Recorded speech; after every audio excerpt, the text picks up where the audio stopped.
Let's go now to the University of Virginia, where there are no caucuses being held except the caucus that Larry Sabato is holding in his office right there. What do you make of this, Larry? I have slightly updated figures for you. This is with 48% reporting. Santorum is leading Romney by a total of 7 votes. Yeah. It's a muddle. It's a muddle. Now, look, obviously somebody will win, I would assume, by a few votes or a few hundred votes, but does it it doesn't matter? Mean a great deal. We'll try to make it appear to mean a great deal, but it won't mean a great deal. Okay, so it doesn't really matter which of these 3 men ends up on top. Basically, what we're looking at is a good picture for Mitt Romney to win the Republican nomination. Am I correct? I think you're exactly correct. If Romney a month ago, 2 months ago, could have picked 2 candidates to be even over him in the Iowa results, it would be Santorum and Paul. Paul can't win for a certain set of reasons, and Santorum is very unlikely to win for another set of reasons. And go, just for the sake of our viewers here, give us in shorthand the reasons why you think Ron Paul can't win and you think Rick Santorum can't win.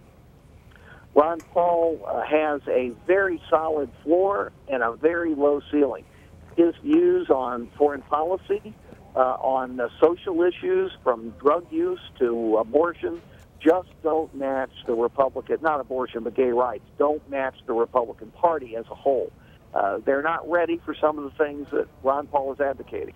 As far as Rick Santorum is concerned, he has no money. He could get some money, but he has no money. He has no organization. People criticize Gingrich and Perry correctly for not making the Virginia ballot. Rick Santorum didn't submit a page of signatures, not one signature to make the Virginia ballot. These are straw men for someone who's been running for president, Mitt Romney, for 5 years. So whichever of these 3 men ends up on top, it's going to look like a pretty good night for Mitt Romney. We're going to move on to New Hampshire, where Romney is an almost prohibitive favorite. Then we're going to have what could be a real race in South Carolina, but that's followed immediately by the big state of Florida, where you have to have resources and organization, and that would strongly favor Romney. Do you think this thing is going to be over by Florida? No, because there isn't enough strong support for Romney to get it over that quickly. And the voters may want to do something similar to what the Democrats did by voting for Hillary Clinton in New Hampshire over Obama after his Iowa win 4 years ago. They may want to lengthen the contest. It's also not impossible. It's not probable, but it's not impossible that someone could jump into the race during the February freeze when there really isn't very much. You think that really is possible? You're talking about post-Florida now, not jump in for Florida, but jump in after Florida. That's right. It's possible, not probable. Even tonight, I'm noting various conservative commentators are pushing Mitch Daniels, Jeb Bush, this one, that one. I don't know whether any of them will run. Probably not. But this has been a crazy year, and it might get crazier. And what would motivate them to run? An embarrassingly weak showing by Mitt Romney through those first 4 primaries? A belief that the winner against Obama isn't in the current field, and it is a weak field. Romney is probably the strongest of the lot. No, not probably, is the strongest of the lot, but this is a weak field, and almost everybody knows it. And Larry, what do you make of the fact, this interesting dynamic that's played out over the last few months, where most of the real action in the primary campaign was taking place in these public open debates, an extraordinary series of 11 debates, unlike anything we've ever seen before, that caused candidates to rise and fall. But then in the last 2 weeks, we see this huge amount of money, $3–4 million coming in, running negative ads, largely aimed at Newt Gingrich. What does that tell you about the state of American politics, something that you write about frequently? Well, negative advertising has worked forever, and it certainly has worked in this contest, and it tells me that that is going to define the general election. Certainly President Obama and his team don't plan on trying to sell everything that Obama has done. He's too unpopular.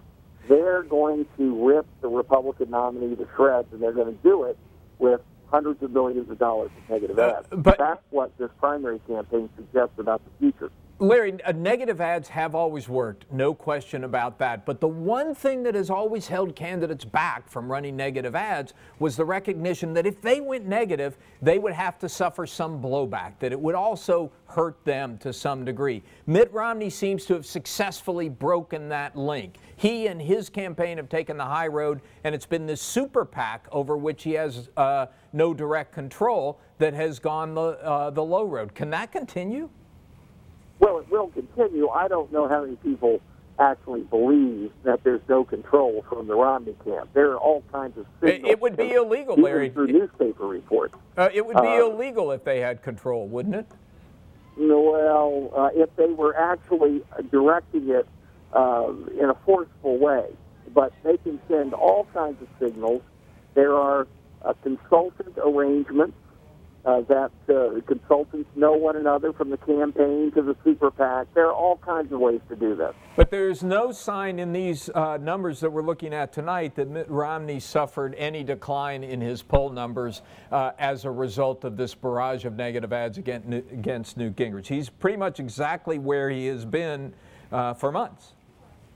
Where he's been for 4 years. He got 25% 4 years ago. He's getting 24% tonight. Nothing's changed. Any other big takeaways from tonight's caucus results, or what we see of them so far? Well, if Ron Paul is in third place, if he finishes in third place, Iowa itself will have dodged the bullet. There were a lot of people prepared to say if Paul won Iowa, that Republicans would take a pass on the Iowa caucuses in 2016.